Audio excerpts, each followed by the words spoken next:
குரு வாழ்க, குருவே துணை, குரு அடி போற்றி. 2024 குரோதி வருடம் அக்டோபர் மாதத்தின் பலாபலன்கள் ஒவ்வொரு ராசிக்கும் எப்படி இருக்கும், என்ன செய்ய போகிறோம் அப்படிங்கிறத, என்ன செய்யலாம், என்ன செய்யக்கூடாது, என்ன விதமான வழிபாடுகள் உகந்ததாக இருக்கும், ஒவ்வொரு நட்சத்திரங்களுக்கும் என்ன விதமான பலன்கள் இருக்குது அப்படிங்கிறத பற்றி விரிவாக பார்க்க போகிறோம். அந்த வகையில் இப்போ பார்த்தீங்கன்னாக்க இந்த மாதத்தோட சிறப்புகள் என்னென்ன இருக்குது அப்படிங்கிறத பற்றி நம்ம முதல்ல பார்க்கணும். இப்போ அக்டோபர் 2ஆம் தேதி அப்படின்னு எடுத்துக்கிட்டோம்னா அமாவாசை திதி வருது. இந்த அமாவாசை நன்னாள் அப்படிங்கிறது பார்த்திங்கன்னா முன்னோர் வழிபாடு, குலதெய்வ வழிபாடு, பித்திருக்கள் வழிபாட்டுக்கு உகந்த நாட்களாக இருக்குது. அடுத்து அக்டோபர் 3ஆம் தேதி பார்த்திங்கன்னா நவராத்திரி பூஜைகள் ஆரம்பம்.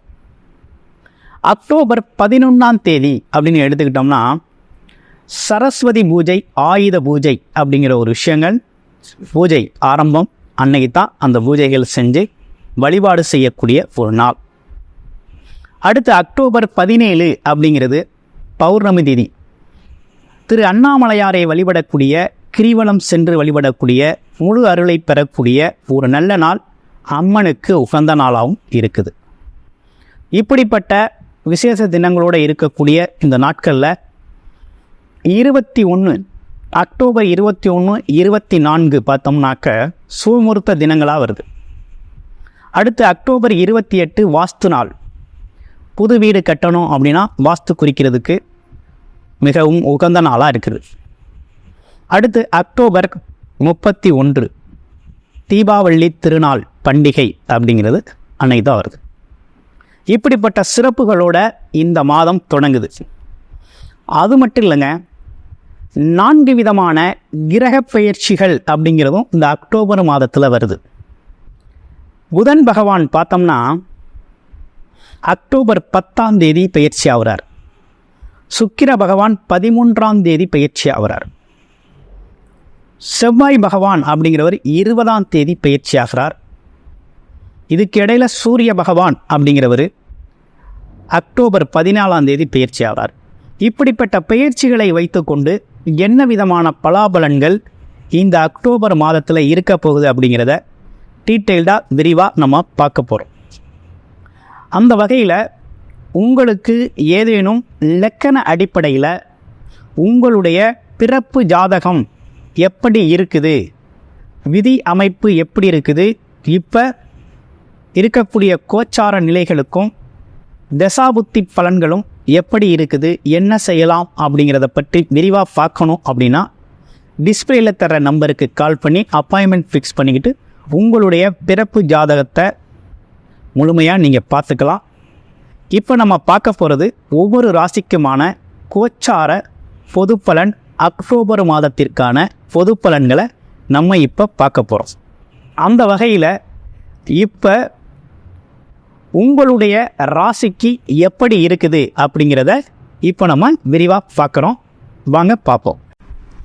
விருச்சிக ராசி காலச்சக்கரத்தின் 8வது ராசியான விருச்சிக ராசிக்கு இந்த அக்டோபர் மாதம் அப்படிங்கிறது பார்த்தோம்னாக்க என்ன மாதிரி சூழ்நிலைகள் இருக்குது அப்படின்னா, ராசிநாதன் சொல்லக்கூடிய செவ்வாய் பகவான் 8ஆம் இடத்துல போய் இருக்கிறார். அடுத்து 4ஆம் இடத்துல சனி பகவான் வக்ரகதி நிலையில் இருக்கிறாரு. 5ஆம் இடத்துல ராகு, 7ஆம் இடத்துல குரு பகவான் வக்ரம் பெற்று பார்வை பார்த்துக்கிட்டு இருக்கார், ராசியை பார்க்குறார். அடுத்து பார்த்தீங்கன்னா உங்களுடைய ராசியிலிருந்து 11ஆம் இடம் அப்படின்னு சொல்லக்கூடிய கன்னி ராசியில் புதன் உச்சம் பெற்றிருக்கிறாரு. அடுத்து சூரியன், அடுத்து சுக்கிரன், 3 பேரும் சேர்ந்து அமர்ந்திருக்கிறாங்க. இந்த மாதிரி அமைப்புகளோட இப்போ நடக்கக்கூடிய அக்டோபர் 10, 13ஆம் தேதிகளில் மாற்றமடையக்கூடிய கிரகங்களின் மாற்றங்களோட என்னென்ன விஷயங்கள்லாம் நடக்கும் அப்படின்னு பார்க்கையில் உங்கள் ராசியை பொறுத்த வகையில் இந்த காலகட்டத்தில் ராசிநாதன் 8க்கு போயிட்டதுனால கொஞ்சம் கவனம் தேவைப்படுது.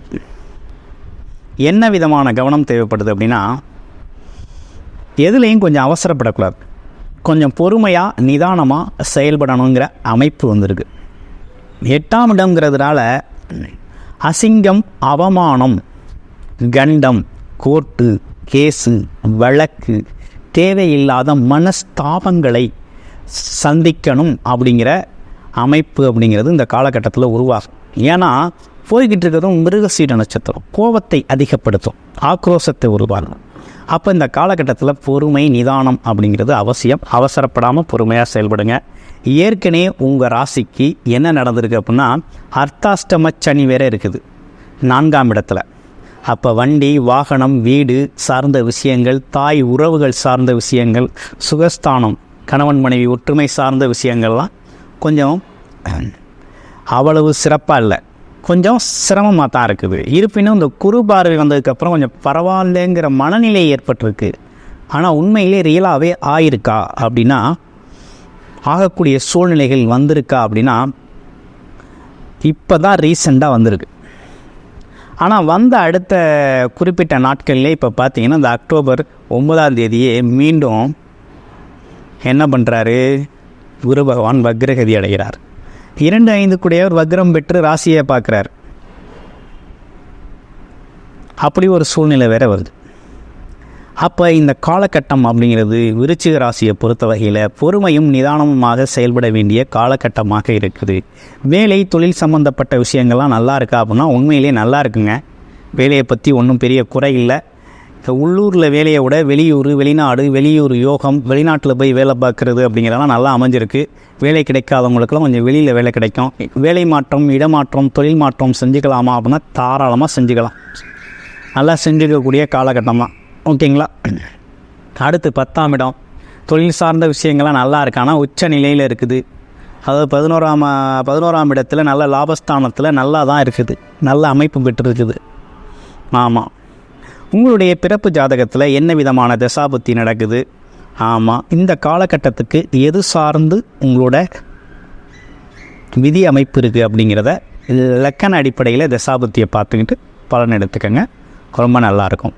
அடுத்து குடும்ப உறவுகள், கணவன் மனைவி ஒற்றுமை, அதே போல் திருமண ஏற்பாடுகள் அதெல்லாம் செய்யலாமா அப்படின்னா திருமணம் சார்ந்த விஷயங்களுக்கு ஏற்பாடு முயற்சிகள் செய்யக்கூடிய ஒரு காலகட்டமாக தான் இருக்குது. படிப்புகள் நல்லா இருக்கா அப்படின்னா குழந்தைகளுக்கு படிப்பு சார்ந்த விஷயங்களில் கொஞ்சம் விருச்சிக ராசி குழந்தைகள் கொஞ்சம் மந்த நிலை இருந்தாலும் இந்த காலகட்டத்தில் கொஞ்சம் படிப்பு அப்படிங்கிறது நல்லா வரக்கூடிய அமைப்பு இருக்குது. உயர்கல்வியெலாம் கொஞ்சம் தடை இல்லாமல் படிக்கக்கூடிய அமைப்பெல்லாம் ஏற்படுது. அதனால் ஒன்றும் கவலைப்பட வேண்டாம். அடுத்து உங்கள் ராசியில் இருக்கக்கூடிய விசாகம் நட்சத்திரத்துக்கு எப்படி இருக்குன்னு பார்க்குறோம். விசாகம் நட்சத்திரத்தை பொறுத்த வகையில் என்ன இருக்குது அப்படின்னா, நேர்மையான உடம், தெய்வ நம்பிக்கை உடையவர்கள், தர்ம நியாயப்படி நடக்கக்கூடிய ஒரு அமைப்பு அப்படிங்கிறதெல்லாம் இருக்குது. அதே நேரத்தில் எந்த நேரமும் சந்தோஷம், அமைதியை விரும்பக்கூடியவர்களாக இருக்கிறாங்க. இவங்களுக்கு இந்த காலகட்டம் எப்படி இருக்குது அப்படின்னு பார்க்கையில் திருமண ஏற்பாடுகள் சம்மந்தப்பட்ட விஷயங்கள், அதே நேரத்தில் பார்த்திங்கன்னா உங்களுக்கு கணவன் மனைவி ஒற்றுமை சார்ந்த விஷயங்கள்லாம் கொஞ்சம் கவனமாக இருங்க. ஆனால் திருமண ஏற்பாடுகள் செய்யலாம், ஒன்றும் பிரச்சனை இல்லை, செய்யலாம். கூட்டு தொழில்கள் சம்மந்தப்பட்ட விஷயங்களில் கொஞ்சம் விட்டு கொடுத்து அனுசரணையாக போனீங்க அப்படின்னா அந்த காலகட்டத்தை கடந்து போனீங்க அப்படின்னா ரொம்ப நல்லாயிருக்கும். அடுத்து பாருங்கள், அனுசம் நட்சத்திரம். அனுசம் நட்சத்திரத்தை பொறுத்த வகையில் இந்த காலகட்டத்தில் எப்படி இருக்கும் அப்படின்னு பார்த்தீங்கன்னா, எப்போதுமே புகழ், செல்வத்தை விரும்பக்கூடியவர், அதே நேரத்தில் உழைப்பை அதிகமாக செலுத்தக்கூடியவர். அடுத்த தலைமுறைக்காக சொத்து சேர்க்கிறதெல்லாம் இவருக்குன்னு கை வந்த கலை. ஆனால் கொஞ்சம் எப்படின்னா சேமிப்பு அப்படிங்கிறது நல்லாயிருக்கும். அப்படிப்பட்ட ஒரு அமைப்பு கொண்டது.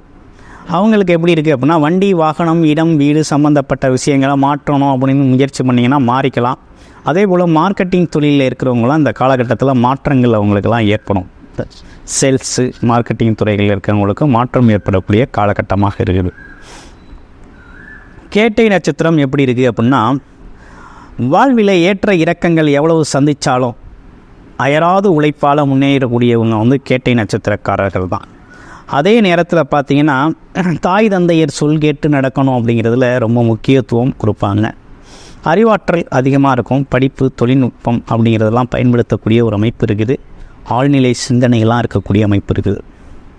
ஆனால் இருந்தாலும் இந்த காலகட்டம் உங்களுக்கு சாதகமாக இருக்கானா, உண்மையிலேயே உங்களுக்கு சாதகமாக இருக்குது, லாபமாக இருக்குது. எண்ணங்கள் உங்களுடைய எண்ண ஓட்டத்துக்கு ஏற்ற மாதிரி இந்த காலகட்டத்தை பயன்படுத்திக்கலாம். அரசு காரியங்கள் உங்களுக்கு சிறப்பாக நடக்கும். அது மட்டும் இல்லாமல் திடீர் லாபங்கள், எண்ணத்திற்கு ஏற்றார் போல் நடக்கிறது, லாபங்கள் போன்ற விஷயங்கள்லாம் கொஞ்சம் முன்னேற்றம் தரக்கூடிய வகையில் நல்லா தான் இருக்குது. அப்போ விருச்சிக ராசியை பொறுத்தவரையில் வழிபட வேண்டிய தெய்வம் அப்படின்னு எடுத்துக்கிட்டோம்னா இந்த காலகட்டத்தில் கூடுமான வரையும் செவ்வாய்க்கிழமைகளில் முருகன் வழிபாடும், வியாழக்கிழமைகளில் குரு தட்சணாமூர்த்தி வழிபாடையும் தொடர்ந்து செஞ்சுக்கிட்டு வாங்க. வாழ்க்கை வளமாகும். நன்றி, வணக்கம்.